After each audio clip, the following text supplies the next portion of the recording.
কিরে, কি অবস্থা তোর? আমার আর অবস্থা ভাইয়া, কি করতে ক্ষুধা লাগছে। খুব ক্ষুধা লাগছে ভাই। ক্ষুধা লাগছে রে। ভাই দেখে লাভ নেই, কোনো কিছুই আর নেই খাবার।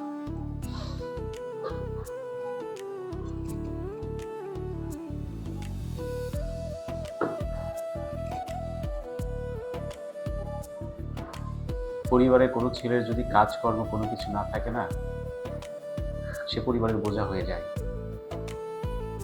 আমরাও তাই হয়েছি। পড়াশোনা শেষ করেছি, চাকরি বাকরি কিছু করতে পারছি না। তুই ঠিক মতো পড়াশোনা করতে পারছিস না, কি করবো বল? এগুলো মেনে নিতে হবে। আয়, আমরা দুই ভাই এই খাবারটুকুই ভাগ করে খাই। ভাইয়া তোমার চাকরির কি অবস্থা? চাকরি বোধ হয় আমাদের কপালে নেই রে। এতগুলো সিভি ড্রপ করলাম, কোনোটাতেই কাজ হচ্ছে না।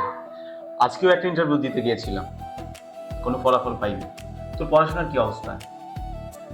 ভাইয়া চলে যাচ্ছে আর কি, টিউশনি করে যে টাকাটা পাই ওটা দিয়ে আর কি নিজের পকেট খরচটা চালাই নিয়ে যাচ্ছে। আসলে বাবা মা না থাকলে না এরকমই হয়। কষ্ট পাস না ভাই আমার, নে আমরা দুজন এটা ভাগ করে খাই।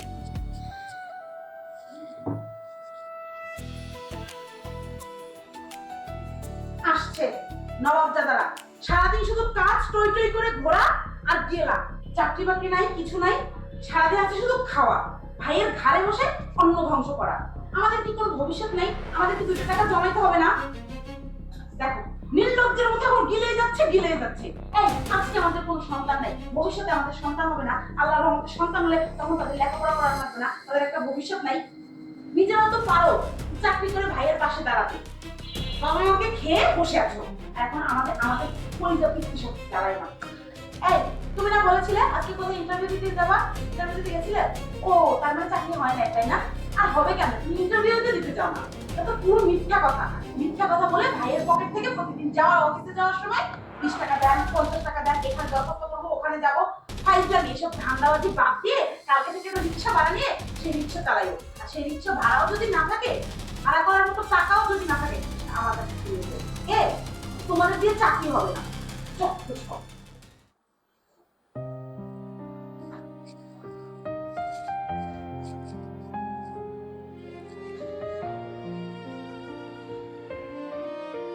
কিরে ভাই, তোদের কি খুব কষ্ট হচ্ছে? আমি জানি তোদের অনেক কষ্ট হচ্ছে,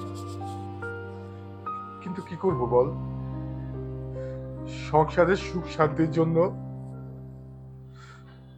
আমি সবকিছু মুখ বুজে সহ্য করি। আমি কাউকে কিছুই বলতে পারি না। আমি জানি তোদের ভাবি তোদের তোদের সাথে অনেক দুর্ব্যবহার করে। আমি না এটা বেঁধে দিতে পারি না, আমার বুকটা পেটে যায়। তোরা যখন ছোট ছিলি, বাবা মা মারা যাওয়ার পরে তোদের 2 ভাইয়ের দায়িত্ব আমার কাছে দিয়ে গিয়েছিল,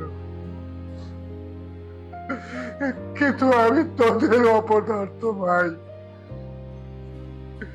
তোদের সঠিকভাবে আমি দেখে রাখতে পারিনি। আমি পারিনি। তোরা তোরা আমাকে ক্ষমা করে দিস ভাই। আর হ্যাঁ, তোদের তোদের 2 ভাইকে আর এখানে থাকতে হবে না। আমি তোদের 2 ভাইয়ের জন্য আমি তিল তিল করে কিছু সঞ্চয় করে রেখেছি। সেই টাকা দিয়ে তোরা চলে যা, তোদের জীবনকে তোরা গুছিয়ে দে।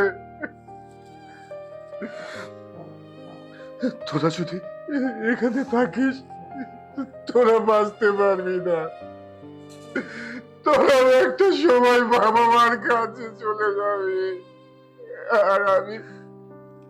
আর তখন আমি কাকে দিয়ে বাঁচবো রে ভাই, কাকে দিয়ে বাঁচবো?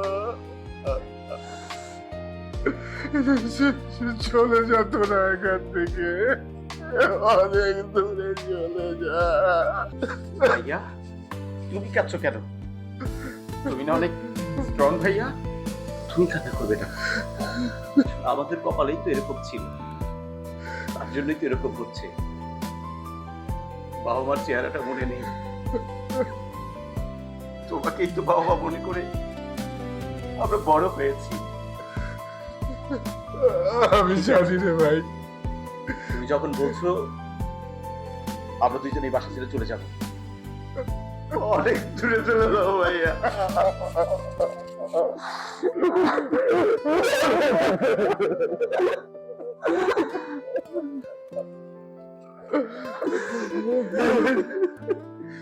তোরা চলে যা, অনেক দূরে চলে যা, অনেক দূরে চলে যা।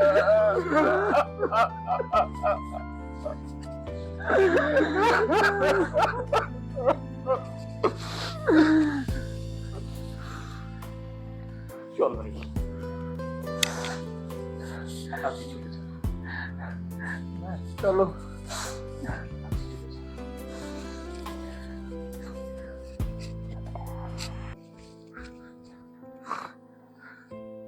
কি হচ্ছে তোমার? তোমার চোখে পানি কেন? ওরা কিছু বলছে তোমাকে? এই যে দেখো, ভাইয়ের খাবে, ভাইয়ের পড়বে, ভাইয়ের ঘাড়ে বসে নাচবে, আর ভাইকে যা খুশি তাই বলবে। টান মারাইছে তোমার, ব্রেনওয়াশ করছে, তাই না? দাঁড়াও, আজকেই ওদের বের করে দিব আমি। দাঁড়াও, ওদের তোমাকে আর বের করতে হবে না। আমার আদরের তুই ছোট ভাই, ওরা এমনিতেই চলে যাবে। কারণ আমার শরীরে যে রক্ত, আমার দুই ভাই শরীরে একই রক্ত।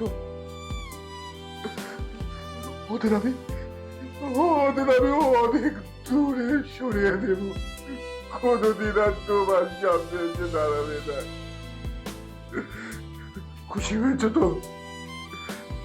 হ্যাঁ, খুশি হওয়ারই কথা। আমি বুঝতে পারছি আমার কতটা খারাপ লাগছে।